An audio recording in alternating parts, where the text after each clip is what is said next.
बहुत ध्यान से सुनिए सब लोग। तो जयपुर के राजा की पुत्री मदन मोहन जी की सेवा करती थी। मदन मोहन जी कोई लाड़ लड़ाती, पूरे दिन उन्हीं को सजाती रहती, उन्हीं का श्रृंगार करती, सेवा करती। राजा स्वयं गोविंद देव जी की सेवा करते और उनकी जो पत्नी थी वो गोपीनाथ जी की, मतलब पूरा परिवार ही तीनों ठाकुर की सेवा करते थे। अलग अलग भवन में, अलग अलग महलों में ठाकुर जी विराजते थे। तो राजा की पुत्री का विवाह हुआ करौली राजस्थान में, जहां मदन मोहन जी अभी विराजते हैं। तो राजा की पुत्री का जब विवाह हुआ तो पुत्री से राजा ने कहा, बिटिया ये बताओ तुम्हारा विवाह है, तुमको हम दहेज में क्या दें? वैसे तो हमने सब दिया, लेकिन फिर भी तुम्हारी कोई इच्छा हो तो मांगो। उसने कहा, पिताजी मुझे सबसे ज्यादा प्रेम श्री मदन मोहन जी से है। आप माता जी और पूरा परिवार गोविंद देव जी गोपीनाथ जी की सेवा किया करो। मदन मोहन जी को मैं ले जाऊं अपने साथ, अपने ससुराल में इनकी सेवा करूंगी। बड़ी अच्छी कथा है, ध्यान से सुनना। राजा रोने लगा, अपनी पुत्री के चरणों में सर झुका के बोला, मुझे क्षमा कर दे पुत्री, तू जो मांगेगी सो दूंगा, पर ये मेरे हृदय है, मैं इनको नहीं दे सकता। मैं वृंदावन से मुगलों से बचा करके इनको लेके आया हूं। वैसे तो ठाकुर जी को बचने की कोई आवश्यकता नहीं, ठाकुर जी कृपा करके आए हैं जयपुर में राजा के ऊपर, पर इनको देख करके मेरे प्राण बचते हैं। तू जो मांगेगी सो दे दूंगा। पर मदन मोहन जी बोले, पिताजी गोविंद देव जी गोपीनाथ जी हैं ना आपके पास में, मदन एक ठाकुर जी मुझको दे दो। यहां राजा की जिद हो गई, नहीं दूंगा। पुत्री की जिद हो गई कि मुझे तो चाहिए, नहीं तो मैं विदाई नहीं होंगी।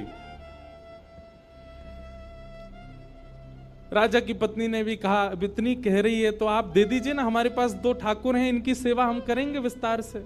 और वैसे भी मदन मोहन जी की पूरी सेवा बचपन से उसने ही की है। तो राजा ने एक प्रस्ताव रखा। बोले, अच्छा पुत्री एक काम करते हैं। बोले, क्या?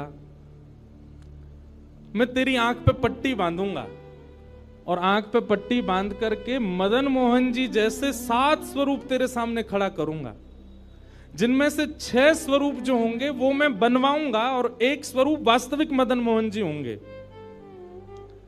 आंख पे पट्टी बांध करके तुझे स्पर्श करके अगर तूने असली मदन मोहन जी को पहचान लिया तो मैं ये मान जाऊंगा कि तू नहीं, ठाकुर जी तेरे संग जाना चाहते हैं। ठाकुर जी की इच्छा पता चल जाएगी। तो राजकुमारी बोली, ठीक है, आप ये प्रयोजन कीजिए।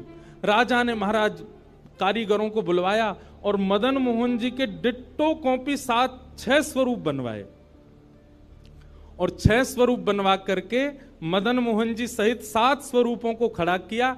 पुत्री के आंख पर पट्टी बांध दी, एक जैसा इत्र, एक जैसी पोशाक, एक जैसा मुकुट, एक जैसा श्रृंगार, सब कुछ बिल्कुल एक जैसा।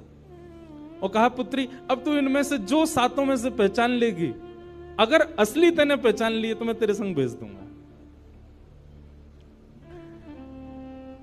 उसने हाँ तो बोल दिया, लेकिन वो कांपने लगी, घबराने लगी। जैसे ही उसने नेत्रबंद किए तो कथा ऐसी है कि वो रात्रि में जब सोई, अगले दिन परीक्षण होना था, तो रात्रि में जब सोई तो बहुत रोई और ठाकुर जी से कहने लगी, नाथ मैं आपसे बहुत प्रेम करती हूं, मैं आपके बगैर नहीं रह सकती, पर मेरे पिताजी की बहुत जिद है। अब कहीं मैं आपको नहीं पहचान पाई, मेरे तो प्राण ही निकल जाएंगे, विदा होना तो बहुत दूर की बात है।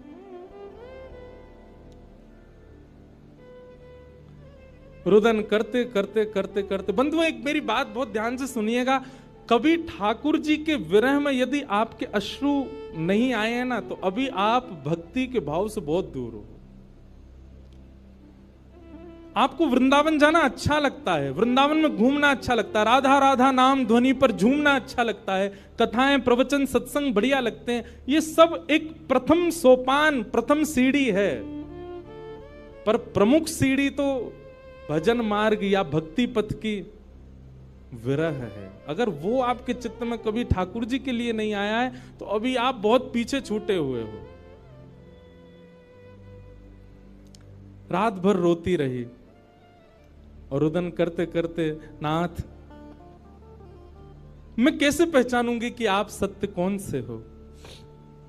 मदन मोहन जी उसके स्वप्न में आ गए और स्वप्न में आकर के बोले, तू चिंता मत करे, तेरो ही मन ना है मुंह ले जावे को, मेरो भी मन है रो तेरे संग जावे को। अरे जे सब मेरी सेवा तो करें, पर तेरी जैसी सेवा तो कोई करेगा ना, मेरो भी बड़ो मन है तेरे संग चलवे को। तो उसने कहा, तो नाथ कुछ कृपा तो करो। बोले हाँ मैं एक काम करूंगा। बोले कहा, तू सबरे स्वरूपन को जब स्पर्श करेगी ना, तो असली मदन मोहन जो मैं हूं, तू मेरे हाथन को स्पर्श करियो। तो हाथ कैसे? ऐसे। ठाकुर जी त्रिभंग लली ठाकुर जी, तो ठाकुर जी बोले तू मेरे हाथन को स्पर्श करियो, तो जितने मेरे अन्य स्वरूप हैं 6 वो तो ऐसे ही रहेंगे, लेकिन जैसे ही तू वास्तविक मेरे सामने आवेगी, सो मैं अपनी इकन्नी उंगली उठा दूंगा, अपनी कोने वाली उंगली उठा दूंगा।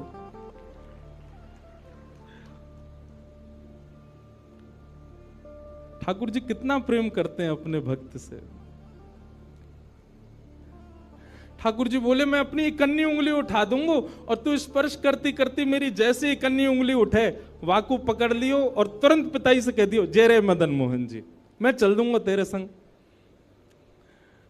अब तो दूसरे दिन वो पिताजी के पास गए, पिताजी जल्दी करिए, कब चलना है, कब? बोले तुझे तो इतना विश्वास है जैसे तू वास्तविक में मदन मोहन जी को ले ही जाएगी, लेकिन बिटिया तू भी याद रखियो, मैंने ऐसे स्वरूप बनवाए हैं कि कोई बता ही नहीं सकता कि असली मदन मोहन कौन से। बोले पिताजी आप सन्मुख पधराओ। तो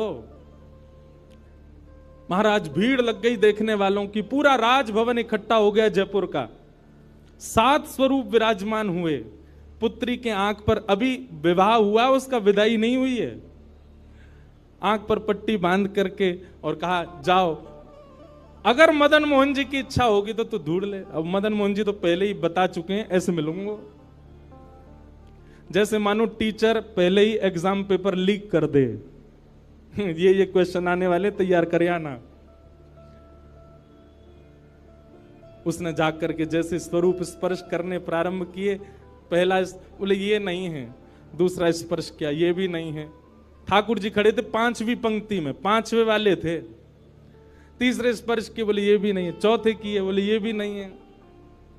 जैसे ही 5वें का स्पर्श किया और मुखमंडल का स्पर्श किया, गले का स्पर्श किया, वक्ष का स्पर्श कर, जैसे ही ठाकुर जी की भुजा पकड़ी, सो ठाकुर जी ने अपनी इकन्नी उंगली हिला दी। और जैसे ही इकन्नी उंगली हिलाई, उसने तो, पिताजी यही है मदन मोहन जी। आहा, राजा के तो नेत्रों से आंसू गिर गए, चरणों में गिर गए, उठ करके अपनी बिटिया को गले से लगा लिया, कान में बोले बोले मैंने इकन्नी उंगली हिलते हुए देख ली।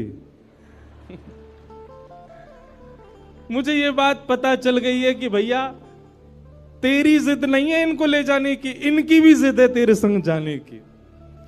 और महाराज गाजे बाजे रथ में आरूढ़ करके श्री मदन मोहन लाल जी करौली राजस्थान को प्रस्थान